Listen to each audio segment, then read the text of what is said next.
ಈ ಮುಂದಿನ ಪೀಳಿಗೆಗೆ ನನಗೆ ನೋವಾಗುತ್ತೆ ಇವರನ್ನ ನೋಡಿದ್ರೆ. ಏನ್ ಹೇಳ್ತಾರೆ ಅವರು ಗಾಂಧೀಜಿ ಬಗ್ಗೆ ಮುಂದಿನ ಪೀಳಿಗೆಯವರು? ಯಾಕಂದ್ರೆ ಮತ್ತೆ ಬಿಟ್ಟಿದ್ದೀವಿ ಗಾಂಧೀಜಿಯವ್ರನ್ನ. 156 ವರ್ಷ ಆಗಿದೆ. ನನ್ನ ಅಂದಾಜು ಏನಿದೆ ಗೊತ್ತಾ? ನಿಮ್ಗೆ ನಗು ಬರುತ್ತೆ. ಇದೇನು ಸ್ವಾಮೀಜಿ ಆರ್ಟಿಫಿಷಿಯಲ್ AI ಬಗ್ಗೆ ಇವೆಲ್ಲ ಮಾತಾಡ್ತಾರೆ ಅಂತ. ಇದೆಲ್ಲ ಮಾತಾಡ್ಲಿಕ್ಕೆ ಅವಕಾಶ ಮಾಡಿಕೊಟ್ಟಿರೋನೇ ಆ ಮಹಾಪುರುಷ. ಇವತ್ತು ನಾವು ಕೂತ್ಕೊಂಡಿದ್ದೀವಿ, ಇಲ್ಲಿ ನಾವು ಉಸಿರಾಡ್ತಿದ್ದೀವಿ, ಇಲ್ಲಿ ನಾವು ನಮ್ಮ ದೇಶ ಅಂತ ಹೇಳ್ತಿದ್ದೀವಿ, ನಮ್ಮ ಸಂವಿಧಾನ ಅಂತ ಹೇಳ್ತೀವಿ. ಅದರ ಶಕ್ತಿ ಮಹಾತ್ಮ ಗಾಂಧೀಜಿಯವರು. ಆದರೆ ಎಲ್ಲಿ ಹೊರಟೋಯ್ತು ನೋಡಿ ನಮ್ಮ ಗಾಂಧಿ ವಿಚಾರವಾದ. ನೆಲ್ಸನ್ ಮಂಡೇಲಾ, ನಿನ್ಗೆ ಯಾರಪ್ಪ ನಿನ್ನ ಈ ಒಂದು ಸೌತ್ ಆಫ್ರಿಕಾದ ಹೋರಾಟಕ್ಕೆ ಸ್ಫೂರ್ಣ ಕೊಟ್ಟಿದ್ದವರು ಯಾರು ಅಂದ್ರೆ ಮಹಾತ್ಮಾಜಿ ಅಂತ ಹೇಳ್ತಾರೆ. ಹಾಗೇನೆ ಆಲ್ಬರ್ಟ್ ಐನ್ಸ್ಟೈನ್ ಕಡೆ ಹೇಳ್ತಾನೆ, generations to come will scarce believe that such a man as this ever walk the earth. ಭೂಮಿ ಮೇಲೆ ಇಂತಹ ವ್ಯಕ್ತಿ ನಡೆದ ಅಂತ ಮುಂದಿನ ಪೀಳಿಗೆ ಊಹಿಸಿಕೊಳ್ಳಕ್ಕೂ ಆಗೋದಿಲ್ಲ ಅಂತ ಬರೀತಾನೆ ಐನ್ಸ್ಟೀನ್. ಇವತ್ತು ಆ ಒಂದು ಬರವಣಿಗೆ ಗಾಂಧೀಜಿಯವರ ಮೆಮೋರಿಯಲ್ ಮುಂದೆ ಇದೆ. ಎಷ್ಟು ಜನ ಯುವಕರು ಗಾಂಧೀಜಿಯವರ ಬಗ್ಗೆ ತಿಳ್ಕೊಂಡಿದ್ದೀರಾ? ಎಷ್ಟು ಜನ ಯುವಕರು ನೇತಾಜಿಯವರ ಬಗ್ಗೆ ತಿಳ್ಕೊಂಡಿದ್ದೀರಾ? ಎಷ್ಟು ಜನ ಯುವಕರು ನಮ್ಮ ಸ್ವಾತಂತ್ರ್ಯ ಹೋರಾಟಗಾರರ ಬಗ್ಗೆ ತಿಳ್ಕೊಂಡಿದ್ದೀರಾ? ಇದೀಗ ತಾನ ಒಂದು ಪುಸ್ತಕವನ್ನು ಬಿಡುಗಡೆ ಮಾಡಿಸಿದ್ರು.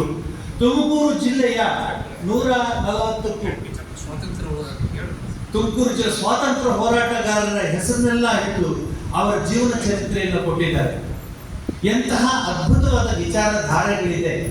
ನಾವು ಈ ಮಕ್ಕಳಿಗೆ ಹೇಳ್ಕೊಡ್ತೀವಿ ಅದನ್ನ. ಗಾಂಧೀಜಿಯವರ ವಿಚಾರವನ್ನು ಬಿಟ್ಬಿಟ್ಟಿದ್ದೀವಿ, ದೇಶದ ವಿಚಾರವನ್ನ ಬಿಟ್ಬಿಟ್ಟಿದ್ದೀವಿ. ಅವ್ರ ಪೇರೆಂಟ್ಸ್ ಹೇಳ್ತಾರೆ, ಅವೆಲ್ಲ ಯಾಕೋ ಓಬಿರಾಯಿನ ಕಾಲದ್ದು, ನನಗೆ ಈಗ ಮಾರ್ಕ್ಸ್ ಬೇಕು, ಆದ್ರಿಂದ ಮಾರ್ಕ್ಸ್ಗೆ ನೀನು ಓದ್ಕೋ, ಗಾಂಧೀಜಿ ಎಲ್ಲ ಬಿಟ್ಬಿಡು ಅಂತ ಹೇಳೋರು ಇದ್ದಾರೆ. ಆದ್ರೆ ಬಸವಣ್ಣರೇ, ನೀವು ಹಾಕೊಟ್ಟ ದಾರಿ, ಬಹುಶಃ ಈ ಸಂಸ್ಥೆ, ಅಲ್ಲಿ ತಾಯಿಯವರು ಕೂತ್ಕೊಂಡಿದ್ದಾರೆ, ಈ ಸಂಸ್ಥೆ ಇದೇ ರೀತಿ ಮುಂದುವರಿಸಿಕೊಂಡು ಹೋಗ್ಲಿ. ಗಾಂಧೀಜಿಯವರ ವಿಚಾರ ತತ್ವಗಳನ್ನ ಮನೆಯಲ್ಲಿ ಮನದಲ್ಲಿ ಮುಗಿಸೋದಕ್ಕೆ ಒಂದು ಕೆಲಸ ಆಗಿದೆ. ಬಹಳ ಚೆನ್ನಾಗಿ ಹೇಳಿದ್ರು ಹಾಲಪ್ಪನವರು. ಯಾಕೆಂದ್ರೆ ಗಾಂಧೀಜಿ ಜಯಂತಿ ಅಂದ್ರೆ ಸಾಕು, ಒಂದು ಹೂವನೋ ಒಂದು ವಿಗ್ರಹಕ್ಕೆ ನಮಸ್ಕಾರ ಮಾಡೋದು. ನೀವು ಸ್ವಾತಂತ್ರ್ಯ ಪಡೆದಿದ್ದೆ ಗಾಂಧೀಜಿ ಅಂತ ಅದನ್ನ ಕೇಳೋಷ್ಟು ವ್ಯವಧಾನ ಇಲ್ಲ. ಸಿನಿಮಾದಲ್ಲಿ ಎದ್ದು ಹೋಗ್ತೀರಾ? ಹೀಗೆ ಸಿನಿಮಾದಲ್ಲಿ ಯಾರು ಎದ್ದು ಹೋಗೋದಿಲ್ಲ, ಯಾಕಂದ್ರೆ ಡ್ಯಾನ್ಸ್ ಬರುತ್ತೆ ಮುಂದಕ್ಕೆ. ಆದ್ರೆ ಇಲ್ಲಿ ದೇಶವನ್ನ ಕಟ್ಟುವಂತಹ ವಿಚಾರಧಾರೆಯನ್ನ ತಿಳ್ಕೊಳ್ಳೋದಕ್ಕೆ ನಮಗೆ ವ್ಯವಧಾನ ಇಲ್ಲ. ನಮ್ಮ ದೇಶ ಹೀಗಾಗಿದೆ. ಗಾಂಧೀಜಿಯವರು ಏನಿತ್ತು ಅವರಲ್ಲಿ ಅಸ್ತ್ರ? ತ್ಯಾಗವೇ ಅವರ ಅಸ್ತ್ರ, ಅಹಿಂಸೆಯೇ ಅವರ ಅಸ್ತ್ರ.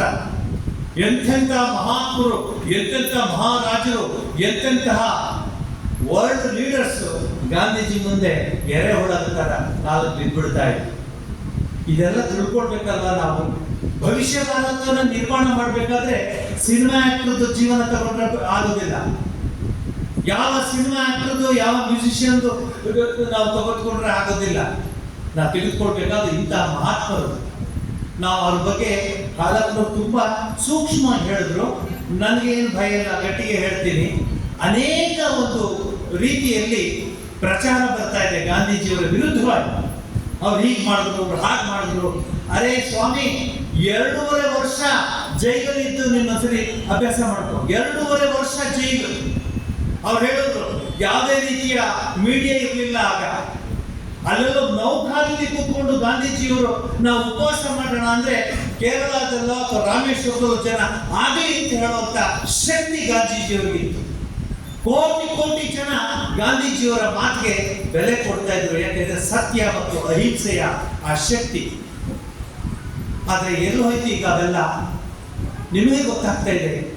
ಎಲ್ಲಿ ನೋಡು ಗಲಾಟೆ, ಎಲ್ಲಿ ನೋಡು ಜೀವನದಲ್ಲಿ ಒಂದು ಸಾಮರಸ್ಯ ಇಲ್ಲ, ಮಾನವೀಯತೆ ಇಲ್ಲ, ಯಾರು ಗೊತ್ತಿಲ್ಲ.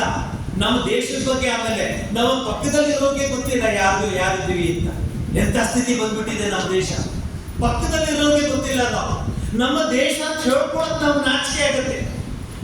ನಮ್ಗೆ ಏನು ಫ್ರಮ್ ಇಂಡಿಯಾ ಅಂದ್ರೆ ಹೇಳೋ ಶಕ್ತಿ ಕಳ್ಕೊಬಿಡ್ತಾ ಇದ್ದಾರೆ ಯುವಕರು. ನಾನಿಲ್ಲಿ ನಮ್ಮ ಆತ್ಮೀಯ ಡಾಕ್ಟರ್ ಪರಮೇಶ್ವರ್ ಜಿ ಬರಬೇಕಾಗಿತ್ತು. ಅವರು ಮತ್ತೊಂದು ಬಹಳ ಮುಖ್ಯವಾದ ಕಾರ್ಯಕ್ರಮದಲ್ಲಿ ಇದ್ದಾರೆ. ಆದರೆ ಒಂದು ಮಾತು ಹೇಳ್ತಿದ್ದು ಕೇಳಿ, ಇದೇ ರೀತಿ ಮುಂದುವರೆದ್ರೆ ದೇಶಕ್ಕೆ ಯಾವುದೇ ರೀತಿಯ ಭವಿಷ್ಯ ಇರೋದಿಲ್ಲ. ಬರೀ ನಾನಾಯ್ತು, ನನ್ನ ಮಗು ಆಯ್ತು, ನನ್ನ ಮಗಳಾಯ್ತು, ನನ್ನ IT ಆಯ್ತು, ನನ್ನ BT ಆಯ್ತು ಅಷ್ಟೇ ದೇಶ, ನನ್ನ ಊರು, ನನ್ನ ಈ ನಾಡು ಅನ್ನೋದು ಹೊರಟೋಗ್ತಾ ಇದೆ. ಹುಡುಗರಲ್ಲಿ, ಯುವಕರಂತೂ ಹೊರಟೋಗ್ತಾ ಇದೆ. ನಮ್ಮ ದೇಶದಲ್ಲಿ ಏನಾಗಿರ್ಬೇಕಾಗಿತ್ತು ಗೊತ್ತಾ? ಇವತ್ತು ಕಂಠೀರವ ಸ್ಟೇಡಿಯಂ ಅಲ್ಲಿ ಬೆಂಗಳೂರಿನ ಎಲ್ಲ ಯುವಜನತೆ ಕೂತ್ಕೋಬೇಕಾಗಿತ್ತು. ಅಲ್ಲಿ ಗಾಂಧಿ ವಿಚಾರಧಾರೆಯನ್ನ ಕೇಳ್ಕೋಬೇಕಾಗಿತ್ತು. ತುಮಕೂರಿನ ಸ್ಟೇಡಿಯಂ ಅಲ್ಲಿ ಇಡೀ ತುಮಕೂರಿನ ಕಾಲೇಜಿನ ಎಲ್ಲ ವಿದ್ಯಾರ್ಥಿಗಳು ಕೂತ್ಕೋಬೇಕಾಗಿತ್ತು. ಯಾಕೆ? ಸ್ವಾತಂತ್ರ್ಯದ ಬೆಲೆ ಗೊತ್ತಿಲ್ಲ ಅವ್ರಿಗೆ. ಎಷ್ಟು ಕಷ್ಟಪಟ್ಟಿದ್ದಾರೆ, ಎಷ್ಟು ಗೂಟಿಗೆ ತಿಂದಿದ್ದಾರೆ. ಜಲಿಯನವಾಲ ಬಾಗ್ ಬೇಕಾ? ಎಷ್ಟು ಉದಾಹರಣೆಗಳು ಬೇಕು, ಎಷ್ಟು ಕಷ್ಟಪಟ್ಟರು. ನಮ್ಮ ಪುಸ್ತಕದಲ್ಲಿ ನಮ್ಮ ದೇಶದ ಸ್ವಾತಂತ್ರ್ಯ ಹೋರಾಟಗಾರರ ಮನಸ್ಸು ಅಥವಾ ವಿಚಾರಧಾರೆ ಕೊಟ್ಟಿಲ್ಲ. ನಾವು ಏನು ಬೇಡೋ ಅದನ್ನು ಕೊಟ್ಟಿದ್ದೀವಿ. ಆದರೆ ನಮ್ಮ ದೇಶದ ಬಗ್ಗೆ ನಾವು ಜಾಗೃತಿ ಮೂಡಿಸುವಂತ ಕೆಲಸ ಮಾಡ್ತಿಲ್ಲ. ಸ್ವಾಮಿ ವಿವೇಕಾನಂದ ಹೇಳ್ತಾರೆ, ನವಭಾರತ ನಿರ್ಮಾಣ ಮಾಡೋಣ ಅಂದ್ರೆ ಹೇಗೆ ಮಾಡಬೇಕು ನಾವು? ನೀವೆಲ್ಲ ಅನ್ಕೊಂಡಿದ್ದೀರಾ, ಅಥವಾ ಈ ಜನರೇಷನ್ ಅನ್ಕೊಂಡಿದ್ದೀರಾ, ಅಥವಾ ಯುವಕರು ಒಂದಷ್ಟು ಕೂತ್ಕೊಂಡೆ ನೀವು ಅನ್ಕೊಂಡಿದ್ದೀರಾ ಭಾರತ ಬಹಳ ಮೇಲ್ ಬಂದಿದೆ ಏನಿದೆ ಅಂತ. ನಮ್ಮ ಜೊತೆ ಬನ್ನಿ, ತೋರಿಸ್ತೀನಿ. ನೀನು ನಾಳೆ ಬರಬೇಕು ಔಷಧಿಗೆ, ಔಷಧಿ ತಗೊಳಕ್ ನೀನು ನಾಳೆ ಬರದೇ ಇದ್ರೆ ಕಷ್ಟ ಆಗುತ್ತೆ ಅಂದ್ರೆ, ಸ್ವಾಮಿ ನಾಳೆ ನಾನು ಬರೋಕ್ಕಾಗಲ್ಲ. ಯಾಕೆಂದ್ರೆ ಬಸ್ ಚಾರ್ಜ್ ಇಲ್ಲ ಅಂತ ಹೇಳೋ ಜನ ಇದೆ. ನಾವು ತಿಳ್ಕೋಬೇಕು, ಅದನ್ನ ನಾವು ನೋಡೇ ಇಲ್ಲ. ನಾವು ಬರೀ ಏರೋಪ್ಲೇನು, ಸ್ಯಾನ್ಸೆಕ್ಸು, ಬಾಂಬೆ ಸ್ಯಾನ್ಸೆಕ್ಸು, ಕಲ್ಕತ್ತಾ ಸ್ಯಾನ್ಸೆಕ್ಸು ಇದನ್ನೇ ತಿಳ್ಕೊಂಡಿದ್ದೀವಿ. ಮಾಲ್ಗಳು, ಶಾಪಿಂಗ್ ಮಾಲ್ಗಳೇ ನಮ್ಮ ಜೀವನ ಅನ್ಕೊಂಡಿದ್ದೀರಾ? ಬನ್ನಿ, ತಾಯಿಯಂದಿರು ತಮ್ಮ ಮಕ್ಕಳಿಗೆ ಕೂಲಿ ಮಾಡಿ ಕಾಲೇಜಿಗೆ ಕಳಿಸ್ಕೊಡ್ತಾರೆ, ಸ್ಕೂಲಿಗೆ ಕಳಿಸ್ಕೊಡ್ತಾರೆ. ಅವ್ರು ಬಹಳ ಚೆನ್ನಾಗಿ ಹೇಳಿದ್ರು, ಗೌರಿಬಿದೂರಿಂದ ಹೆಣ್ಮಕ್ಳು ಬರ್ತಾರೆ ಯೂನಿವರ್ಸಿಟಿಗೆ ಓದಕ್ಕೆ. ಗೌರಿಬಿದೂರಿಂದ ಪ್ರತಿ ದಿವಸ ಬಸ್ಸಲ್ಲಿ ಬರ್ತಾರೆ. ಬಸ್ ಏನೋ ಫ್ರೀ ಇದೆ, ಆದರೆ ಊಟ ನನಗೆ ವೈಸ್ ಚಾನ್ಸಲರ್ ಕರ್ಕೊಂಡು ಹೋಗಿ ತೋರಿಸಿದ್ರು. ಕೊನೆ ಬೆಂಚಲ್ಲಿ ಮಧ್ಯಾಹ್ನ 11 ಗಂಟೆ ಮೇಲೆ ಆ ಹುಡುಗಿರು ವಾಮಿಟ್ ಮಾಡಿಕೊಂಡು, ಹೊಟ್ಟೆ ಹಸಿದಿದೆ, ತಲೆ ತಿರ್ಕೊಂಡು ಅಷ್ಟು ಕಷ್ಟದಲ್ಲಿದ್ದಾರೆ ಹುಡುಗರು. ಯಾಕೆ ಅಂದ್ರೆ, ಸ್ವಾಮಿ ನಮ್ಮಲ್ಲಿ ಈ ಗ್ಯಾಸ್ ಪಾಸು ಅದು ಏನಿಲ್ಲ. ಅಪ್ಪ ಹೊಲಕ್ಕೆ ಹೋಗ್ಬೇಕು, ಅಮ್ಮ ಏನಿದ್ರು ಅದನ್ನ ಡಬ್ಬಿಗೆ ಹಾಕೊಟ್ಟಿದ್ದಾಳೆ.